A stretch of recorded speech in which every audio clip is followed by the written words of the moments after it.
जब प्रभु श्री राम और माता सीता 14 वर्ष के वनवास के बाद अयोध्या लौटे थे, तब रावण वध के पाप से मुक्त होने के लिए उन्होंने ऋषि मुनियों के आदेश पर राज सूर्य यज्ञ करने का निर्णय लिया। पूजा के लिए उन्होंने मुग्दल ऋषि को आमंत्रित किया। मुग्दल ऋषि ने मां सीता पर गंगा जल छिड़क कर उन्हें पवित्र किया और कार्तिक माह के शुक्ल पक्ष की षष्ठम तिथि को सूर्यदेव की उपासना करने का आदेश दिया। इसके बाद माता सीता ने मुग्दल ऋषि के आश्रम में रहकर 6 दिनों तक सूर्यदेव की उपासना की और सप्तमी के दिन सूर्योदय के समय फिर से अनुष्ठान कर उनसे आशीर्वाद लिया। कहा जाता है माता सीता ने सबसे पहला छठ पूजन मुंगेर के गंगा तट पर किया था, जिसके बाद छठ महापर्व की शुरुआत हुई थी। आप देख रहे हैं कथाएं विद आरजे कार्तिक। एक और कथा प्रचलित है कि छठ पर्व की शुरुआत महाभारत काल से हुई।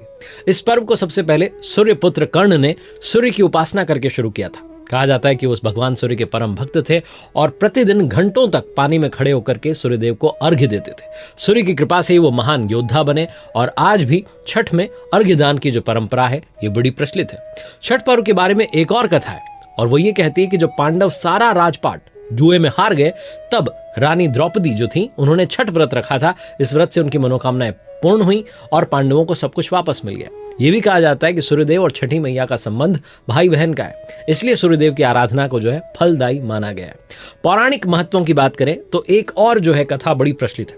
पुराणों में कहा गया है कि प्रियव्रत नाम का एक राजा, जिसकी कोई संतान नहीं थी, इसके लिए उन्होंने हर प्रयत्न कर लिया लेकिन कोई जो है उन्हें फायदा नहीं मिला। तब राजा को संतान प्राप्ति के लिए महर्षि कश्यप ने पुत्रेष्टि जो है यज्ञ वो करने का परामर्श दिया। यज्ञ के बाद महारानी ने एक पुत्र को जन्म दिया, लेकिन वो मरा पैदा हुआ। राजा के मृत बच्चे की सूचना से पूरे नगर में शोक छा गया।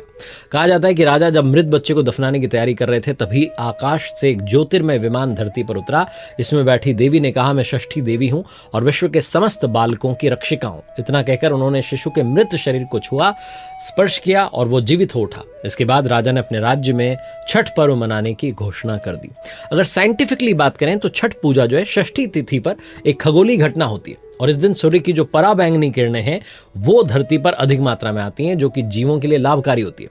सूर्य की किरणों का वायुमंडल पर जो है स्पेशल इफेक्ट होता है, जिससे कि धरती की सरफेस पर जो पहुंचने वाली ये किरणें, इनकी मात्रा नियंत्रित हो जाती है और इनका कोई हानिकारक प्रभाव नहीं पड़ता।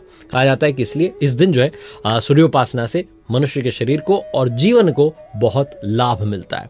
छठ पूजा की शुरुआत भैया दूज के तीसरे दिन से होती है। ये पूजा 4 दिनों का उत्सव होता है, जिसमें पहला दिन नहाए खाए के रूप में मनाया जाता है, जिसमें घर की साफ सफाई होती है और व्रती जो है वो गंगा नदी या तालाब में स्नान करने जाते हैं। कद्दू की सब्जी, मूंग चना दाल और चावल पका करके खाते हैं और ये जो भोजन है ये सिर्फ ताम्रपत्र, कांसे का या मिट्टी का जो बर्तन है उसमें ही पकाया जाता है। दूसरा दिन जो है उसे खरना कहा जाता है, जब व्रती जो है पूरा दिन उपवासी रहते हैं और सूर्यास्त से पहले तक जल ग्रहण नहीं करते। शाम को चावल, गुड़ और गन्ने के रस से खीर बनाकर सूर्य देवता को नैवेद्य जो है अर्पित करते हैं। इसके बाद खीर रोटी का प्रसाद जो है परिवार और मित्रों को वितरित करते हैं। तीसरा दिन जो है वो होता है संध्या अर्घ्य।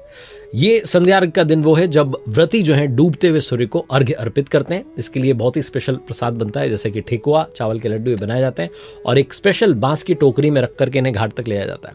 घाट पर बैठ करके जो है व्रती जो है सूर्यदेव को अर्घ्य देते हैं और सूर्यास्त के समय 5 बार परिक्रमा करते हैं।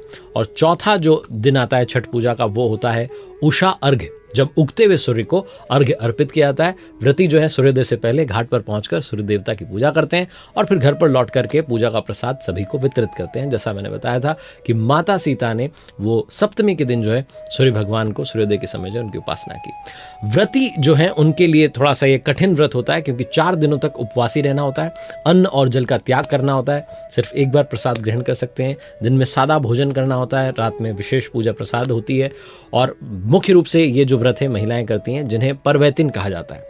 और हमारे देश में सूर्योपासना की परंपरा प्राचीन काल से चली आ रही है। ऋग्वेद में सूर्यदेव की पूजा का उल्लेख मिलता है और आगे चल करके कई पुराणों में और धार्मिक ग्रंथों में बहुत विस्तार से इसके बारे में बताया गया है। भगवान सूर्य को आरोग्य देवता के रूप में पूजा जाता है, क्योंकि उनकी किरणों में कई रोगों को नष्ट करने की क्षमता पाई जाती है।